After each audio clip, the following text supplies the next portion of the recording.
You're listening to 50 Laps My Way with TMR. This is the first episode, The Ghost of North Wilkesboro. I'm here with Tony and Spotter Brian. How's it going, everybody? Hola. Here's Spotter Brian. Thank you all for tuning in. First episode of us doing this here. We're going to hit on a couple hot topics in the sport this week and also reflect on our trip last week to Martinsville. So glad to have you here, Brian, brother Nick. Glad to be here. Yeah, so we'll get to it. A couple things. We'll get to the announcement. They announced this week the 2020 schedule.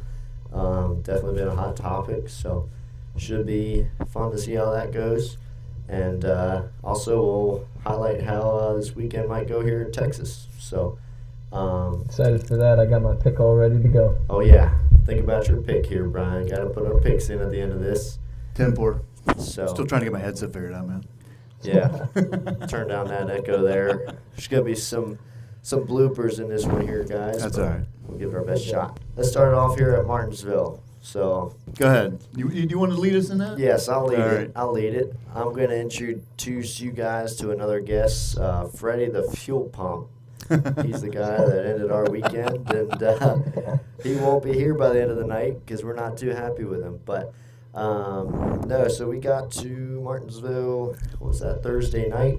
Mm-hmm. Got to the hotel there about 1, or actually, heck, it was more like 3. You guys got in about 3. I think I was already there by like 10 or 11. My wife and I left early, so it was. What time do you have to get up? We got up at 6. Spotter got up at 8. Yep. So 3 hours, and none of the crew guys actually got that because I talked their ear off, giving them a pet talk. So it was about 2 hours. Dad slept in his clothes. Yes, you did. He never does that, so you know it's bad then. No showers, just raw, slept and woke up and got to work. So, I guess the first highlight of the weekend was we had issues in credentials. They opened at 7:30 next day, but haulers were entering at 7. So poor Tristan, my brother here, was our hauler driver, and he had no way of actually getting into the racetrack. So he, of course, was late, and I feel bad for him because he was driving in that truck the whole way down pit road with every team waiting for him. Exactly. I had trouble with credentials too. I mean, I think it happened to maybe 1, 2, 3, 4, 5 of us. Yeah. Yeah. I Yeah. remember last year at Richmond, they wouldn't let me in without Dad being there. And Tristan was ready to go on and leave me at the hauler. Yeah. Yeah, it was crazy. I think the owner, Shane Marakovich, had to basically call Daytona. And luckily, the girl he talked to was like nice enough to get out of her volleyball game she was in. Yeah. And called back to the credentials hauler, and then it was like with a snap, we were like, "Oh yeah, you're right here, you're good." Yeah. Okay, geez, it was that easy. Yeah. It's a weird system. Yeah. I gotta be honest. Like they. At best. Yeah, I mean, we had to have a credential system, a license system, and now we have to have rosters. I wish I knew what they were for exactly. Yeah. It's only a 3-year-old system, but if you're not added on a roster, you're not allowed in unless you're a guest. So I'm just gonna start making everybody a guest. Yeah. But Yeah, my wife was able to get right in. She's like, bleep, bleep her phone. She was had her credentials like this and one. I ain't got nothing. yeah, Spotter Brian can't get in here, but no. How many showed up to qualify? Oh, geez, I think 36. 36 at least, yeah. Yeah. There are more entered, but it looks like a couple guys didn't make it. So for those of you that don't know, only 32 trucks get into the truck races now. They used to be 36, but they cut that down, I think, after 2016. So slim chance of us getting home or getting in, and probably going home early is what I mean. And so we kind of have to get in on speed, which the way that it works is not too many people know, but the last 5 spots, 28th to 32nd, is all points provisionals. So based off of owners' points, those guys get the spots, whether they're the slowest or not. And so basically we had to qualify 27th on speed. But so wasn't looking too forward to that in our first run. But All part of the process. oh yeah, so getting through Tech for the first time was kind of when the whole, I guess you could say, song of the weekend began. We had our fair share. That of was shows. fun. Yeah. Yeah. You know, did you find the spotter stand all right, Brian? I did actually. But funny thing is that they also announce every race there's like a rookie and spotter meeting. Well, guess what? There's no spotters a part of that. But it happened to be with Tony at the Gander outdoor trailer. And then about that time, the guy said, what do you guys? I said, I'm a spotter. He said, oh, you got a sticker to get up in the stand. I said, no, I didn't know anything about no stickers. So he gave me a sticker, and then I was able to walk right through. And they won't let you up into there without a sticker, like a red sticker on your pass, on your credentials. So luckily, I did go with Tony to that, even though I didn't have to go to the meeting. But I would have never met this guy, and I wouldn't have been able to get up into the stands without it. So, yeah, once we got up there, it's the best view of a track ever you're ever going to want to see in your life. Yeah. I never experienced that. It was my first time as a spotter too, with of course with Tony, and I was nervous. But once I got up there, I was like, nerves all went away, and it was just like business as usual. I had a great time doing it. Yeah, I'd love to go up there with you. I still have not been to the top of a I spotter wish I stand. could see that view. Yeah, but no, that rookie meeting was something else too. We apparently I was a little late to that. It was the last one. Signed into that, so just really making good first impressions here, and they have these things pretty much. They have these rookie rides after these rookie meetings. I did it for Bristol. I did it for Richmond last year in the Xfinity stuff, and basically they get a group of guys and we all go out and pace cars and check out the track. Well, that can kind of take up a lot of time. Yes, it does, doesn't it? Yeah, I mean, if there's only one pace car and there's 13 of us, which it seemed like there was at Martinsville, there's a lot of rookies, a lot of young kids doing their first starts, and they wanted me to go out there with them, and I don't know if this was anything that made them happy, but I was able to sneak away. Okay. I'd have loved to check out the track, but at the moment I got out of that building and thought my truck's going through in Tech. I gotta go. I gotta go check. I thought I that saw you out. at the truck more than with the rookies, but Yeah, I was not going to wait to get in a pace car at that point. I thought, well, I'll figure it out when I get out there. But, had some issues getting through Tech, just kind of getting the bugs out of it, but part of it. So we missed some practice time because of it, and finally got out there for final practice and got to tear at it a little bit. We spent so much time in Tech, though, we didn't really get the set of springs on it that we had planned to. So you had a good view of that. I clearly I could did. not I really get off- did. Yeah, couldn't get off the But corner. in typical Tony fashion, I mean, he was consistently getting quicker with every lap. I mean, I think if we'd have had all three practices under our belts, we'd have a really good shot at that 27th place. I really do. Yeah. And luckily we were getting help from other teams too and things like that, which is nice. So it was nothing short of an education, was it? Oh, yeah, no. I can tell you, I was smiling when Kyle pushed past me, but when he did it 3 times, I was starting to get annoyed. But We stayed out of his way. We were all right. oh, yeah. No, that's another thing. That rookie practice would have been even more valuable with only 11 other cars on the track. Yeah, So we'd have had instead time to really make the moves you wanted to move and things. Yeah. Without getting out of people's way, because all we were doing was a lot of inside.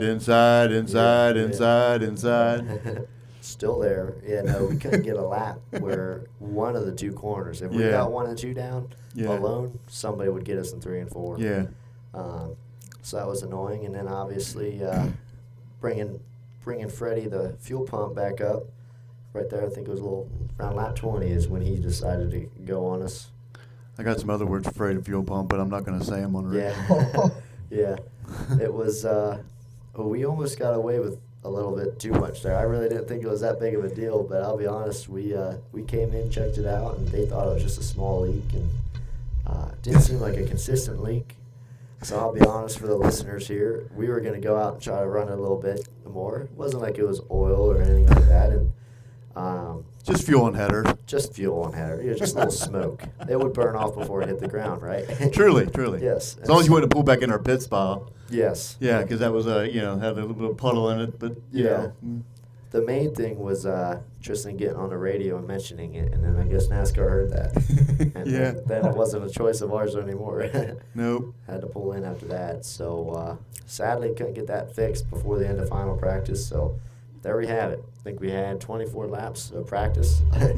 Everybody else had about 105. Yeah, something like that. They had a full race under their belt by the time we got 20 laps in. Yeah, so that's not a good way to start out. But going into qualifying the next day, and what stunk even more was the fact that we really still couldn't get it fixed. No.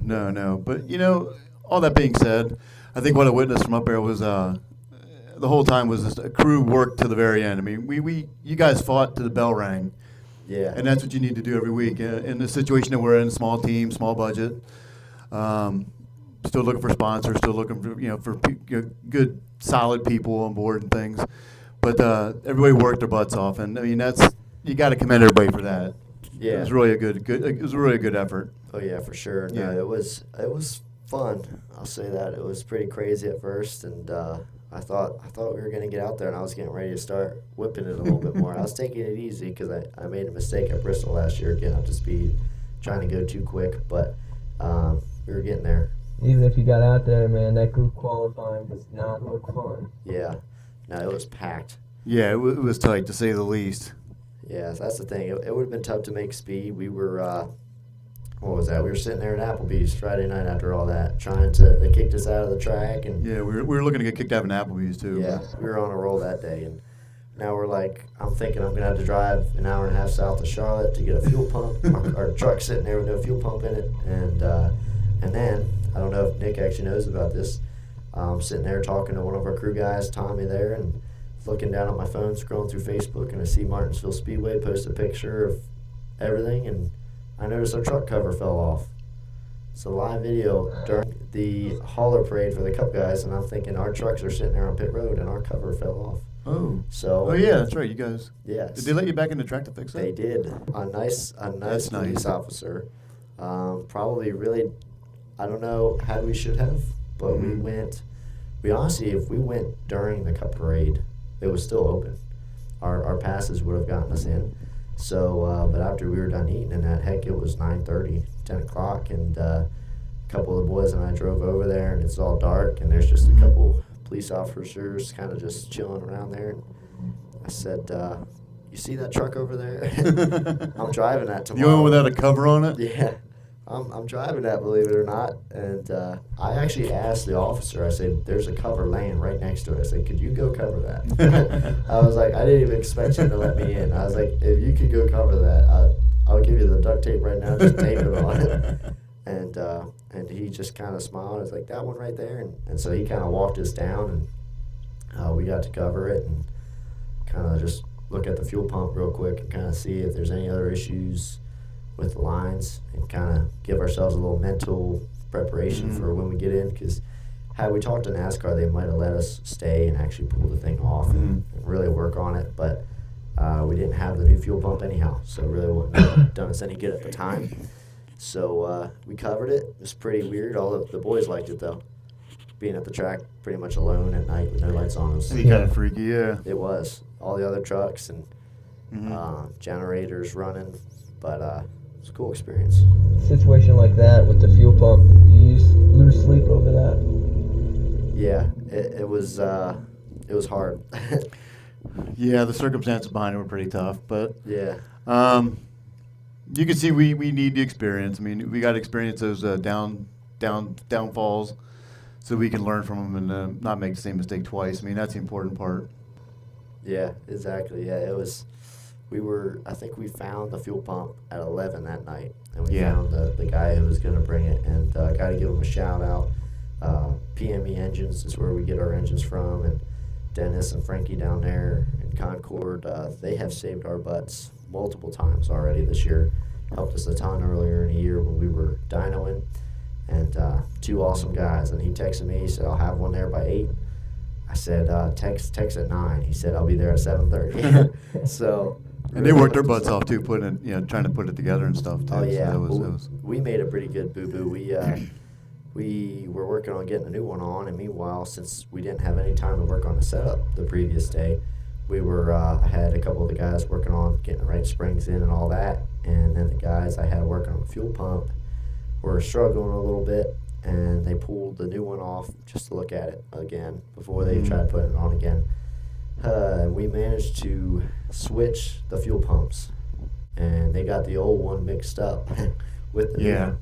And the new one really didn't look that much. I mean, it didn't look like a brand new one. And it's probably, I believe it was actually rebuilt. That's probably why.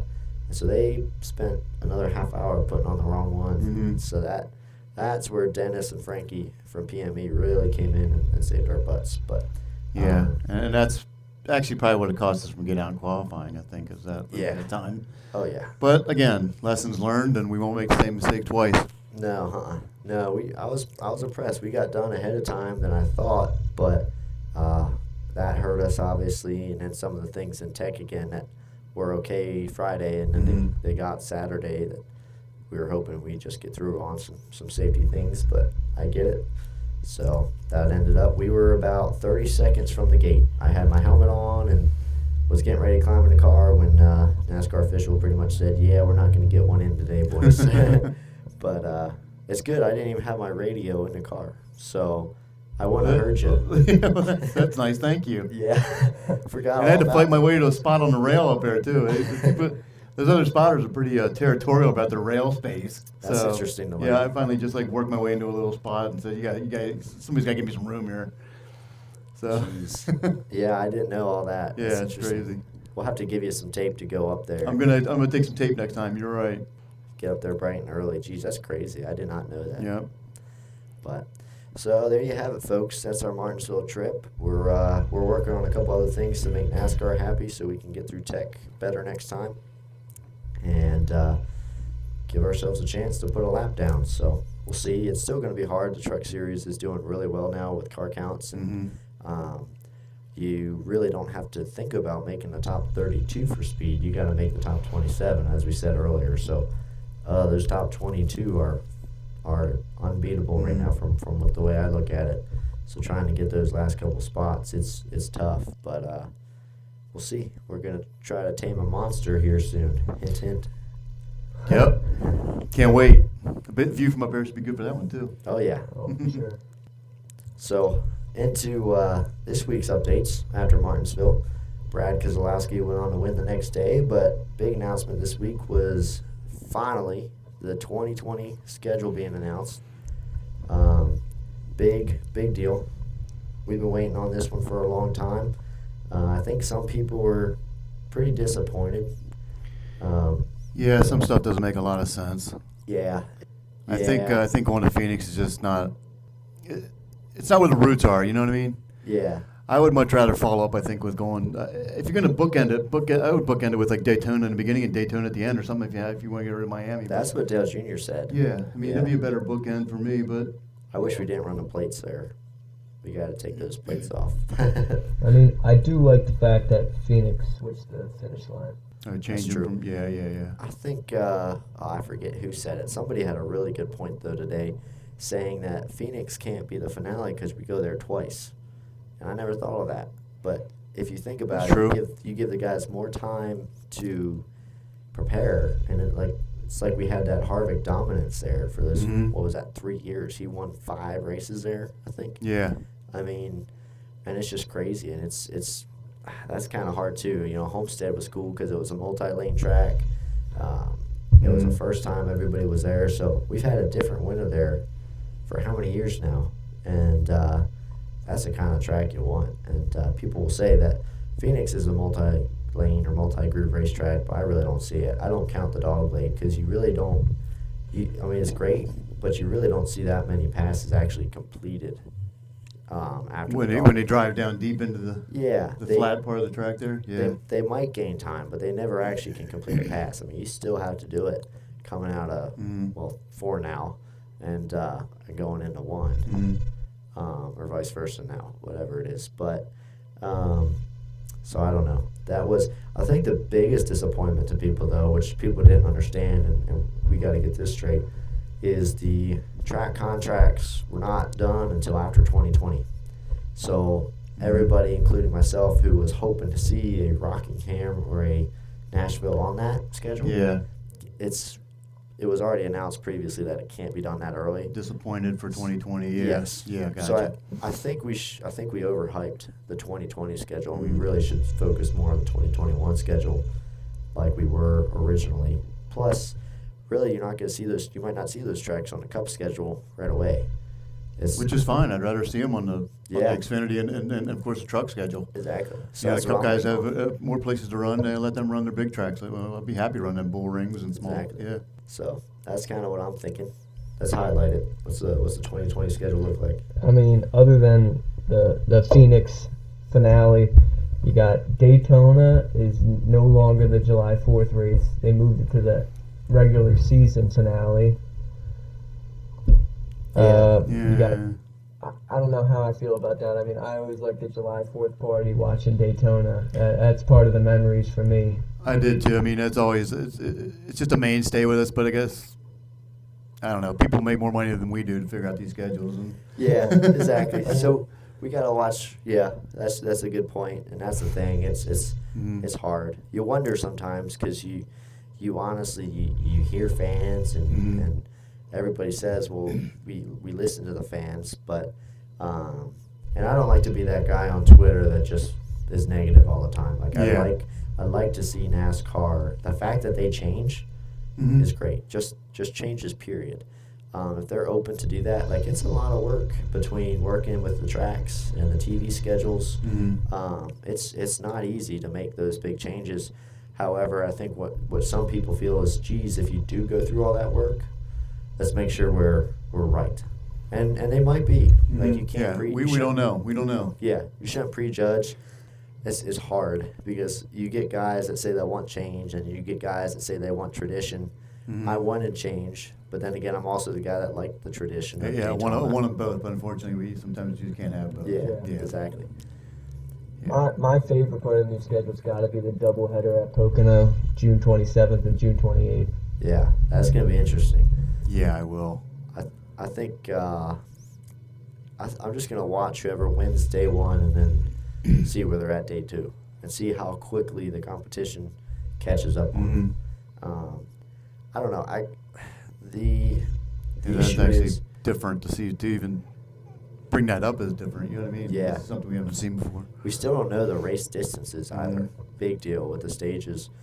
They discussed about shortening the races, so I assume what they used to be 500-mile races, now they're 400. So they're probably going to be even shorter now, and that should be interesting. It's going to be more of probably of a sprint type deal, and I don't know. I like seeing changes like that. Like, I think what fans want is, and somebody made a pretty funny meme, I guess they put up on Twitter, and it kind of was like NASCAR announcing 2020 schedule, we are open to everything. And then NASCAR, when they actually announce it, yes, we moved the Kentucky start time up 30 minutes. We are open to anything. Yes, that's the big change. No, I thought that was funny. But no, credit to NASCAR. I mean, it takes a lot of work, and I think people want different things to happen. Like for example, the night race at Martinsville. That's gonna be kick ass. Like that's gonna be great. I mean, we need more of that. We all agree there. Yeah, we do. Everybody wants more short tracks. So like that's all I saw on Twitter was where's the more short tracks. Well, sadly, again, that comes down to TV schedules, and so like I said, I'm looking more at 2021. But people like new stuff, and when you just change the date, like it really doesn't, or change the order of it. Like the Roval was a hit. I mean that race was awesome. Yeah. And all we did was tear up race cars, and people really don't like wrecks that much, like that. Let alone speak for yourself, man. I know. Well, yeah, I know. Like the chicane. Yeah, spot of pride over here. Yeah. As long as it ain't us wrecking, I don't mind. Yeah, the chicane over there. The bus stop on the backstretch, that was pretty crazy, but really. Ending. Yeah, I mean, they didn't have any really grandstands over there, so it's not like you were enjoying it there. The fans did get a pretty good look at the Tom's heartbreak turn there with Brad Keselowski and Kyle Larson on the start. But it was good for TV, though. It made for good TV. It was. It was perfect awesome. TV. And they did it all, quote-unquote, in-house. Like, all they did was with the property they had. I mean, they did they painted the walls, and they did a lot of work to make it look like it was already a road course, like it was meant to be. Mm-hmm. But that's what's great. They really didn't do any crazy reconfiguring like you saw Texas. Like anytime you get a bulldozer out and you actually redo pavement, it's an expensive job. But they learned what they did. Like they used what they had. They put up soft walls and made a crazy race just out of a daydream. Yeah. And again, just gonna give a little shout out to Jimmy Johnson. What happens when you put a race that nobody's been to? Drivers show up, and that's where you get the best of the best. It doesn't matter where you come from, but obviously the quick cars are still gonna be quick, but 48 struggled all year, and then charged the 78 on that last 8 laps, and we need more new things.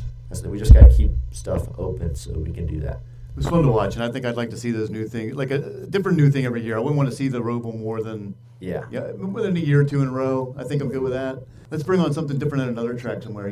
Keep that for a year or two and move. Do something like that. Yeah. They have the tools at their disposal. They just got to find what the fans want to see and exploit that, but know when enough is enough. Exactly. Like the more people would like to see the outdoor dirt derby, like 2 or 3, cool. But like NASCAR knows not to make it every week. NASCAR knows not to make 4 Rovals.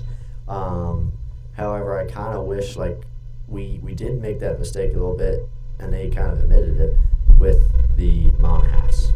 I mean, we have I think over 11 of the races I think are Monahas, and I mean it's just I don't know. Even they're all so similar, and it's honestly going to Atlanta and going to Charlotte.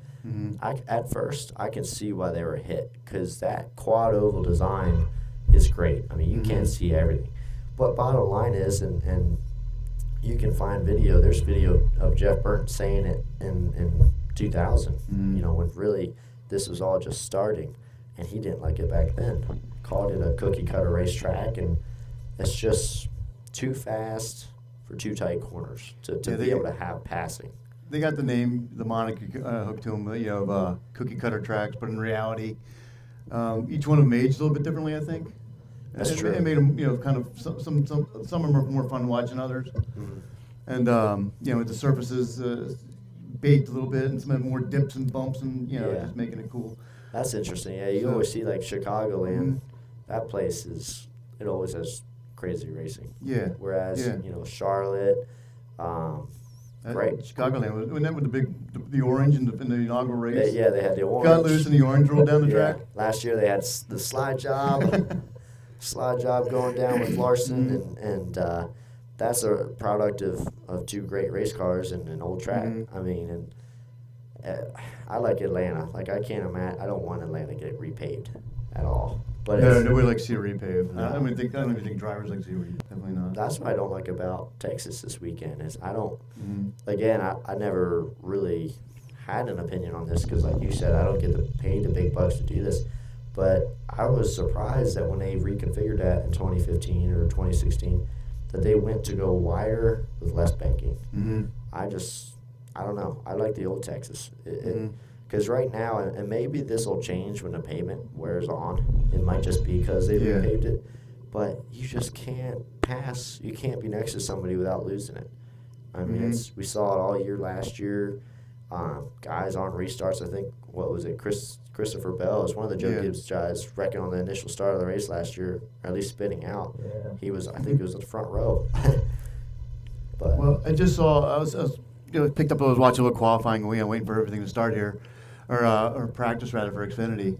And he mentioned like a subtle change they did at Texas. They painted the wall blue. Yeah. And it throws off all the drivers. It's thrown off now because it gives the illusion that the track is narrower than it really is now. Yeah, that's true. I never think of a subtle change like that we don't even see makes a huge difference. Yeah, I never realized how much the wall plays into the driver's braking point. I remember last year being at Pocono, you were showing me the logos on the wall, and you were like, that's where I'm starting to brake on in the corner. Yeah, I think we talked a little about that at Martinsville, too, yeah. because I was watching the other cars go around saying, looks like they're aiming at that logo. That's probably where you need to be. Yeah, that's the thing. I was trying to get to that logo. The brake, I know on the backstretch there was a scrape. There was a scrape on the wall that I was going after. Needed to go a little bit deeper, but Mm-hmm. trying to get that thing off the corner. But yeah, no, and I heard that a little bit today too. I heard that that's what people kind of think are going to happen this year at Charlotte. Yeah. Because they left the walls white from the Okay. roll. So the 600 and that should be interesting. And I think Charlotte's going to produce some good racing here soon because the new pavement is starting to age. Show its character. Exactly. Yeah. So I think that's what you need. If you want to have good racing, you just need to have different racetracks. And if you don't have different racetracks, like these mile and a halves are, once they age and they get their own character, that helps. So, And here's a change I think we need to talk about too. Darlington oh yeah, in the playoffs. yeah, That's awesome. I mean, love the that. first race of the playoffs. yeah. Darlington, Lady in Black, man. Yeah, Darlington and Bristol in the playoffs. That's awesome. That is great. That's good. I like those changes. That's good stuff. Yeah. What makes the short tracks so great to me is it's so questionable who's going to win. Whereas the mile and a half, you got the Martin Truex Jr.'s, the Harvick, the Bushes, who just dominate every mile and a half. Yeah, Whereas the short tracks, you never know what's going to happen. Anybody's game sometimes, yeah. Exactly. like there's not a come and go. Like and that's what a lot of people were saying. The issue with Phoenix this week is you need to have a track that you got to have a long run car and a short run car. And most of the time, mile and a halves, if you have a long run car, you're going to be good. Mm-hmm. But mainly there's just, it's, at Martinsville, for example, if you run away with it because you have a good car at first, or even if you have a good car all around, short run, long run, I know Dale Jr. mentioned it when he lost to Harvick there that one year. You spin the tires too much coming out of the corners, you burn them off. It's more driver input. Mm-hmm. So if you got a little excited in the run, it's about how do you take care of your car. And that gives guys chances that don't necessarily have as good as a car as you to catch back up. I mean, let's look at, for Martinsville being as small as it is, you would think that the bigger the racetrack, the more grooves and the more opportunities a driver would have to pass, right? And as far as passing, that's true. However, Chase Elliott was running Brad Keselowski down, and I know we talked about it. He was running that high line, kind of like the Pensacola, kind of going in high and coming off the bottom, and he was catching them. Now, passing is a whole nother deal, but see, that's just another place where driver input can come in. Whereas the mile and a halves, other than maybe Chicagoland and Homestead, you got that white line, and then you got that wall. Charlotte, you don't see that much. Atlanta, you do until the tires wear, and then it seems like it's just a bottom groove track again. If you're not Harvicking, you're not doing it right. Harvicking. But yes, got to be on that painting it, man. The Urban Dictionary, the NASCAR Dictionary just gave me Harvicking. Yes, there's two kinds of people in this world. There's Harvicks and then there's Larsons. And Larsons are good at Chicagoland and Homestead, and Harvicks are good at Charlotte and Atlanta. Speaking of Darlington, I'm looking at it now. It says they're going to honor the 90 to 94 seasons for the throwback paint schemes. Sweet. So what do you look forward to? I've heard that, and what irritates me about that is nobody sticks to it. Last year was... Yeah, they all kind of tweak it. Yeah. I mean, it doesn't make sense. If you're going to do it right. Last year was, I think, 85 to 90, and the 48 did Look like the freaking 48. He did the 2012 when he won the Southern 500 for 200 wins. It didn't look like anything different. Yeah, Dale Jeter did a tweet. He said it's supposed to be a throwback, not a toss back. And, if they stick to it, I'm cool with it. Yeah. You know what to expect, but I don't know. I feel like some opportunities are wasted. I like some of the throwback schemes, and again, some of them I don't like. But I like those I like Brad Keselowski's last year. That was awesome. Yeah. I was cheering for him just because of that. Mm-hmm. See, it stinks because Kyle Larson did that 42 mellow yellow scheme the other year, not last year, and I don't think he's ever going to be able to top that. So every other thing he does, I'm just disappointed with. But no, so there's, I forget, somebody had a pretty good point. I think it was actually Junior. He said he's kind of disappointed about it being in the playoffs, at least just because they have those playoff banners, Mm-hmm. where you have I forget what they are now, the green banners and the green spoilers. Oh, yeah. That's gonna screw up the The look paint a little schemes? bit. Well, But I can look past that. I can, yeah. As long as they get a good wrapper scheme on the car, I'm good with it. Yeah, I think it's worth it if I that think so track too. can be in the Yeah, I playoffs. think Yeah. so too. I mean, I don't know. It's great to see Bristol in there as well. I guess Martinsville is in there too. We got two short tracks, and I guess Dover's technically in there. That's a big question. What's a short track? Oh gosh, I know. it's gotten so complicated now. There's anything to me below a mile and a half was a short track, but now that apparently from what I hear, that's not the case. If it's a mile, it's a speedway, I guess.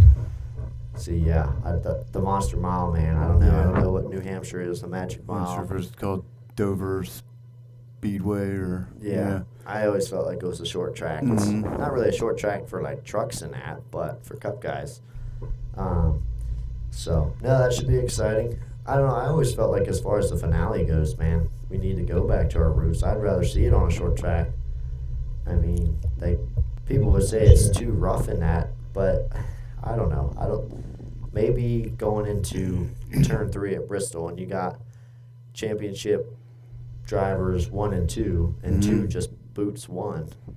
That's gonna be chaos. You know, what track was it at that Logano booted It's Martinsville. Truex? Exactly. And that decided the championship. So it's like you might as well just put it at the end anyhow. That didn't bother me either. For a championship, man. Oh yeah. You're getting booted. Sorry. Tony Stewart says a wreck moon motor to win a trophy. Oh yeah.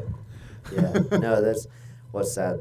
There's another meme also. It was like, I'm sorry for saying this because I'm a Truex fan, but there was New Year's resolutions, and it was like lose weight, drink less or whatever, and then he ain't gonna win the damn war. And it's New Year's resolutions none of us keep, quote unquote, Martin Truex Jr. But so. I mean, that was more of an argument, but what's the favorite NASCAR fight of all time? Ooh. Speaking of that, how about let's throw it back to Texas in 2009, Jeff Burton versus Jeff Gordon. Yeah. I still like the Mr. Excitement, Kurt Busch. Oh yeah. Yeah. The feud that they had for, what year was that? Which one? That was the one where Jimmy Spencer basically punched Kurt Busch and pushed him out. I wish I got footage for that. I didn't really get the footage. Yeah. That was after Michigan, wasn't it? It was at a short track. I want to say it might have been Bristol. Well, I know. Yeah, he moved Spence at Bristol, and that like started it all. And It's the one where Kurt got out of his car after being put in the wall and started patting his butt. that was Put him in the rear, put him that in the was rear. Indy. That Yeah. was I was saying, put him in the rear, put him in the rear. Yeah. That was good.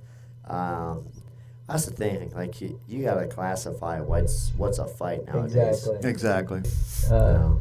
We going to blows or we just fight on the track? I mean, that's Exactly. because you're gonna if you're gonna fight on the track, rivalries, years and years of those are just And by the it's- dozens, That's another thing, man. I Yeah. wish we had more rivalries. Watching the Earnhardt versus Gordon documentary that came on a couple weeks ago. Earnhardt versus everybody. Yeah, I kind of wish they would display it more on the track. Because let's be honest, we're put on this earth to race cars. We're not put on this earth to fight. That's true. You guys are too small. Yeah, we're not good at it, man. It's always the crew guys that get in trouble. Oh yeah, well that's the thing. I think it would be better if they didn't try to. Break it up. To be able to keep more gas men and jack men doing. Like Yeah, the get them Waltrip suspended. one. Who was Waltrip fighting with? The whole crew guys were on Oh, it? that wasn't even like That the was, drivers weren't even. that was like an around. elbow thrown or something like That- that. When you're coming into the victory That- circle. That was crazy. I mean, if you're a Rusty Wallace crew member and your driver just it's very clear your driver just took out Darrell Waltrip, pushing the car to victory lane, and you're gonna throw a shoulder. Yeah. Why would you? That guy deserved to get knocked out. Yeah. Yeah. I mean, even Rusty said that. I was a Rusty Wallace guy too. So. And yeah, I was like, there's nothing wrong with that. Like at that time, let's think about how often that was done. Mhm. But the crew guys didn't antagonize it. Mhm. They just pushed their car back, and a lot of even Dale's guys were kind of just like they didn't go brag about taking Terry Labonte out. at Bristol. Like, so that was crazy. That was an all-out brawl. Then you got I posted on Facebook about it the other day because there was a late model video of I forget which late model race it was. There was an argument going on. Leader had wrecked somebody, I guess, and in late model racing, you get a big variety as far as age. Mm-hmm. Like, there's an age range. So this guy, I'm pretty sure, is in his upper 20s, maybe 30s. Here's a younger kid who just moved him, and this guy's just trying to get to the kid just to tell him something. Probably something like, "I'll remember that. I'm coming for you next week." We never actually let the drive. Like, we don't know what'll happen. Mm-hmm. Like, the last time we've actually let drivers get face to face, other than Jeff Gordon and Jeff Burton, which that's just different. That was a whole freak deal in itself. Why that wreck even happened, really nobody knows. But like, other than that, man, I can think of Cale Yarbrough and the Allisons. Oh yeah, and there's a fight. Yeah. 1979, I think it was. Yeah, 79 Daytona 500. I mean, like, when was the other time that you saw two drivers come together that one of them wasn't in the car or one of them didn't have a helmet on? So that's the thing. I get annoyed with people getting away because, like, back to this late model deal, this older guy's going over and this kid's mom and parents and family is, screaming at this guy to stay away. Let the guy come talk to the kid. He's not going to come over and punch a kid. Like, you're standing 2 feet away from him. Like, it's not like it's going to, I don't know. I don't want to get too far into it, but it ticks you off more when you cannot get to the driver. Yeah. Then you're not even ticked off at the driver anymore. You're just ticked off at his whole team. So I never really got that. I think honestly the drama gets more amped up from the teams doing that. Joey Logano getting to Denny Hamlin at Bristol, couldn't get to him. Crew guys undoing the window net and just giving Joey an elbow. He's just walking up to Denny's window. We all know that if you throw a guy a punch, unless you're Michael Waltrip, through the window net, I'm going to give Mikey a pass because that was a pretty awesome punch. But, like, Joey's not going to cheap shot Denny. They were just teammates the year before. Or Jeff Gordon trying to get to Brad Keselowski at Texas. In that fall race a couple years ago, that big brawl happened. That probably wouldn't have happened had they just talked face to face. Jeff Gordon has people are going to say, well, what about what he flipped out on Jeff Burton? Would he not flip out on Brad Keselowski? I don't think so. I don't know. It's tough, but I think he didn't on Clint Boyer. I knew that. Yeah, that was. I still think I saw him jump in a pit box. Yeah, I encourage people, go on YouTube, look up that fight at Phoenix. I watched that again the other day, actually. It looks like when Clint Boyer gets to the hauler, they put Jeff under the toolbox cover. I swear, I'm still thinking it. Where did he go? So I don't know. I've never been there. I shouldn't judge, but drivers, like, none of us have that. I don't know. Maybe I'm speaking for myself, but I never planned to go up and straight punch somebody. No, I think you can't. You can't now. There's too much other competition to be had. Yeah, and you're going to see that guy next week. And honestly, Jeff Gordon's not going to walk into Brad Keselowski's pit and punch him when Brad's got his whole pit crew right there. No. Okay, so you might have won the battle, but you're going to lose a war here in about a second. It doesn't make any sense. So I'm pretty sure, I think like a lot of other drivers, and I'd say that, we really don't have those intentions. So it's the same thing at the dirt track. We've been through that multiple times. I've had guys approach me. I've approached other guys. Nobody comes up and even shoves you. They just say, look, I'm going to, because we all know that really physically fighting somebody is not going to hurt them nearly as much as if you take them out next week. Like the Kenseth Logano. Yeah. When he just drove into his left rear and just like hammered the throttle and just pushed him straight up into the wall. Cost him a championship. Also, Martinsville. So I guess I'd rather see it done more on the racetrack. I don't care to see it. Too. We can't fight. Us drivers can't fight, man. No. That's the thing. The whole boys have at it deal. That was cool and all, but like, and it wasn't much. Like, you didn't have as many, even before they made that rule. There really wasn't that much fighting going on rivalries. It's just the form of racing that we had. Where do fights happen all the time? Short tracks. That's it. Like, you don't see somebody getting ticked off at Charlotte. I know a good place for fights. Where's that at? North Wilkesboro. North Wilkesboro. Oh my God. We have a whole list. And that's how you transition. Transition points. Put one on Brian's board. So, all right, let's get into this. So, more short tracks, right? We are so desperate for short tracks. I drove to an abandoned one. Perfect. Why Not not? better. I don't get to Charlotte very often, so I figured, you know what? Let's head out there to Wilkes County and check her out and see if we get yelled at. Mm-hmm. And so I was going down to Charlotte with one of my crew guys, Tommy, again, to get our fuel cell certified by NASCAR. And we were heading back up. We were down in Charlotte. We drove 8 hours, and we were there probably for an hour. So now we're driving home again right away. And I had wanted to go to this racetrack every single time I went to Charlotte. I mean, from the first time driving for Schrader a couple years ago in ARCA and that, I knew I was passing it. I didn't know exactly where it was, but I was like, this track is somewhere around here as I learned the area. And been down there a lot, never went over. So I was like, you know what, I'm doing it this time. So, I mean, I know a lot of guys down there would know right off the bat where it's at. So I went on maps, just kind of typed in North Wilkesboro Speedway on the way home. Was it even in there? It wasn't. I didn't think so. It wasn't. It was there was a speedway resort, and Okay. it was off of 77, about 15 miles or so. And so I was like, well, it's a speedway resort in Wilkes County. We'll see. So Speedway Resort. yeah, my partner. Just sounds nice. Yeah. Oh yeah, I was like, this sounds great. Partner in crime fell asleep, so we're driving, and he has no idea where it's at. He doesn't even know that we're going yet. And so I get to the exit, and I pull off, and man, right away, I forget what highway it is. I think you get off on a 421. The highway itself is nice, but you can tell right away, like, you're in Wilkes County. It's already in the middle of nowhere. Like, and I park it on the side of the highway because I'm like, you know what? It's going to be 20 minutes over there, 20 minutes back. I want to kill some time if I do find it. Mm-hmm. So, like, this is going to set us back a little bit. So I'm like, man, maybe I should just drive straight home. It's going to be late already. It's 8 hours left, 6, 7. And then, I don't know, I forget what it was, but I was like, you know what? Screw it. I'm going over. Thought of this way too many times, going over. So, started driving. Tommy's still sleeping. And put on some old country tunes, Days of Thunder. Was there any other radio stations even down there? Yeah, I didn't even check, man. I don't know.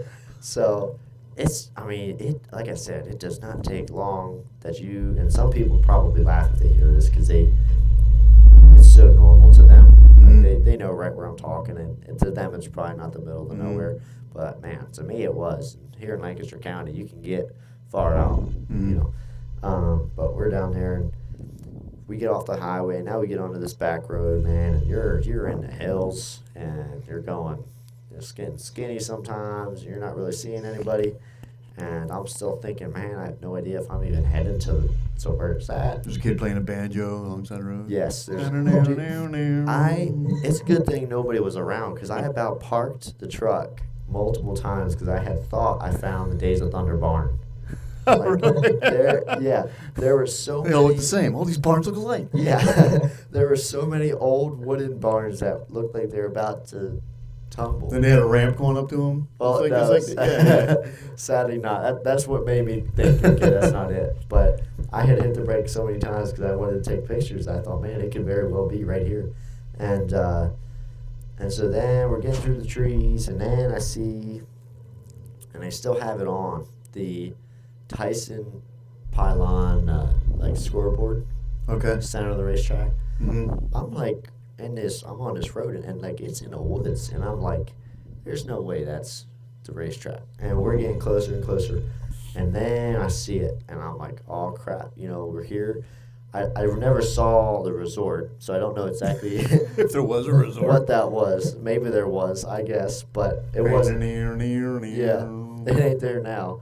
And so we pull up, and there's a couple entrances, and they were all blocked off. And so we pull up to this one, and I had read ahead of time and looked at some videos, and I knew that there was this like double wide trailer or house, might be a little bigger, that this person was living in, kind of gatekeeper.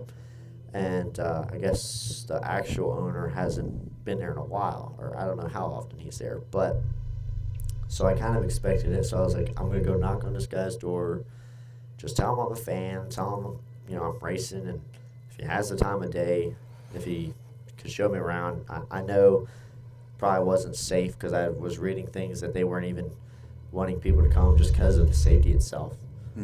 Stuff collapsed in the one tower. I guess it just collapsed not too long ago. They had a hay fire. They were storing hay down there. I was like, that's one way. Gotta put the hay somewhere, man. I guess. Like, hey, we don't Got have a lot of any. hay. We don't have any barns anymore. Let's just put them in a cup garage. Yeah. Yeah. And It's a good place for hay. yeah, I don't know where the tunnel is or how they got it down there. Maybe that place. Maybe has they didn't a- have a tunnel. Maybe they just drove across the track to get into the. It's kind of what I'm thinking, yeah. So we pull up, and there's these two small barricades, and then there's kind of an opening, but it looks like it's just for that guy to park his truck, just to drive through and go to his own house, right? So we just kind of park it right there. Like, both those barricades say no trespassing, and I'm like, okay, it's your own fault if you walk past that, and somebody doesn't want you there, right? Right at that time, Tommy wakes up. This poor kid's like probably thinking, holy crap, where are we now? He doesn't know how long we've been driving, how far off the map we are, and Tony, what did you do? yeah, he's like, there's just this old abandoned racetrack. He thought this place was so old, and this stinks because this is how bad it looks right now. He told me, he's like, I'm gonna go talk to my Pat and see if he knows any or has any footage of when they ran there, 70s and that. I was like, dude, this place closed in like 96. I was like, you could go online and watch. That's how old he thought it was. And so, anyhow, get to the point here. We were gonna walk in or walk up to the man's door, but so there's these 3 dogs that walk out from nowhere. It just appeared as I'm trying to explain to Tommy, so he ain't scared out of his pants. Well, I'm going crazy. Wilkesboro dogs. Yeah. I'm like, okay. So I see these dogs come out. I'm like, well, that's interesting. And it was weird. I couldn't tell if they were old dogs or what. But it was kind of creepy, and I think I let Tommy influence me because, like I said, he was already kind of like, what the heck's going on? These dogs were like in sync. And this is going to sound funny. There's 3 of them. They all walk out next to each other. I'm telling you, this is some Scooby-Doo type stuff here. And the 2 outside dogs keep walking, and the one just sits and stops, but sits. And so the 2 walk to the bumper of our truck. Like, I'm ready to put it in reverse and just back up. In fact, I think I did a little bit just to see if they would follow. And they just sat. We could almost not see them at the bumper of the truck. And so Tommy's like, what in the heck? And I'm not the tallest guy. And these I forget what breed they were. I had it. They're not big dogs, but they're tall dogs. They had some height to them. And I'm like, man, even if he jumped up friendly, that guy's taller than I am. And it was pretty clear. So I'm like, if I walk past the no trespassing sign and past these dogs and they do something dumb, I'm not worried about myself. But even if they just, I don't know, jump up on Tommy, scratch him or something like that, I'm responsible, right? So like, I feel like I'm being dumb here. If I'm you, I'm looking at Tommy and saying, heads or tails, who's going out first? Yeah, it would have been it wasn't any choice. I just said on 3. Yeah. 1, 2, 3. He's like not Push him even out the like door. he's like, if you're going, great, I'm not. Like, it wasn't even up for discussion. And I only took the keys with you when you got out of the truck. yeah. He did not care for it. I had a burning passion to see that racetrack, and I was like, man, I gotta get out there somehow. Next time, buddy. Yeah. So basically, long story short, I should have got out the window and kind of tested these dogs. I had backed up and kind of drove around them, and they kind of followed and just sat at the front, one on each front wheel. So like, I'm kind of like, I cracked the window a little bit, just kind of looked, and they could have been just old dogs. Yeah. That's what's dumb about all this. I didn't think of that. I was driving home, and I was like, right away, as soon as I got to 77, I was like, that was dumb. They're probably just old as heck, moving slow. And it's not some staged. Did the people in the trailer let them out when they That's- saw you, or were they already out? That's what Tommy said. He's like, they're guard dogs, dude. I was like, I'll get out of the 5th grade. He's like, I'm telling you. Like, Or were they the ghosts of North Wilkesboro? Yeah. I mean, maybe that's what they were. Paranormal, man. that, don't Yeah. even get, yeah. Yeah. Don't even, Think about that tonight oh. when you're trying to sleep. Yeah, no way. I'm going to find those dogs again. I watched some videos online of They're not couple there. kids. Yeah. Yeah, and there a couple kids going down there and pretty much breaking into the racetrack. Yeah. Doing some dumb stuff. I'm like, man, I'm a nice kid. These kids are just jumping the fence Mhm. and going in bathrooms but what made me more mad was where the heck were the dogs then? Yeah. They went in the same way Yeah. that we were standing in front. So that's what I thought. I found it was interesting. Like, if those dogs were outside, Mhm. I'd have seen them. 3 of them, I'd have seen them. So we sat there for a couple minutes and think about this. I'm explaining to Tommy where the heck we are, and all of a sudden these 3 dogs pretty much, Yeah. like, they either came out the door or they came out from under the. I guess I think it was Mhm. kind of more of I don't know if it was double wide or not, but they came out, and it's just weird, man. And I had probably my older, like Tristan or something with me, or Nick here, like we probably would have A got little more out. confidence. If you'd had a little more confidence behind you. It's one thing if I get myself mauled, but if I get Tommy hurt, I was gonna just tell him to go back to sleep, but then again, I needed somebody to fire up the truck in case we needed to run. But no, so that stunk. So we didn't get to really see the racetrack. Hopefully we do soon. Anybody knows we need to hear that stuff, so Exactly. call in or I text us or Yes. Hotline here, Yeah. 1-800 North Wilkesboro. How do we get in? So that's the thing. I don't know. I've heard both. I've heard both sides, and I feel like the way we were trying to approach it, he would have liked us. Yeah. I think so too. Compared to other guys, I mean, we were both wearing NASCAR shirts. Yeah. I was gonna tell him, I said, if you want us to leave right now, we would get back in that truck and go home. But if you have a second, I'd love to see this place and talk a little bit. And But you had to make it past the ghost first. yes, I don't know, man. If it weren't for them, I'd have totally walked past the barricade. Even though, Mhm. like part of me is like, yeah, you shouldn't do that. But geez, these kids are jumping catch fences, like not regular fences, catch fences, man. Mhm. Yeah. And but no, so it was definitely worth the drive out there. Keep it on the definitely- list. Oh yeah, we're Yeah, gonna we'll do be it back. again. If you want to hit me up, part 2, we'll meet up with you there. If you want to come along next time, we can outnumber the dogs. I'd appreciate any help. Hey, if you got the guy's number, text him for me. So anyhow, so that's our North Wilkesboro story. It's the first time I ever tried to go check out a closed Mhm. racetrack. I still want to go see Nazareth here Yeah. in PA. That's yeah. It's I heard it's just you get off the highway, man, and it's just right there, and you just see the walls. Like it's There's probably a lot of old tracks we don't even know about, just all over the country, just kind of buried in the Yeah. sticks anymore. Mother Nature has a way of taking back over real quick. yeah. I think we're good here, guys. We covered everything. Thanks to all the listeners for tuning in. We'll catch up with you here in 2 weeks, and thank you, Spot O'Brien, for being our first guest. Thanks for having me, man. Hopefully we covered and everything and supplied some satisfaction for everybody. And on the Forward. next episode, we're going to go over where the name comes from. Well, you obviously know where the name comes from, but why is it 50 laps my way? Yeah.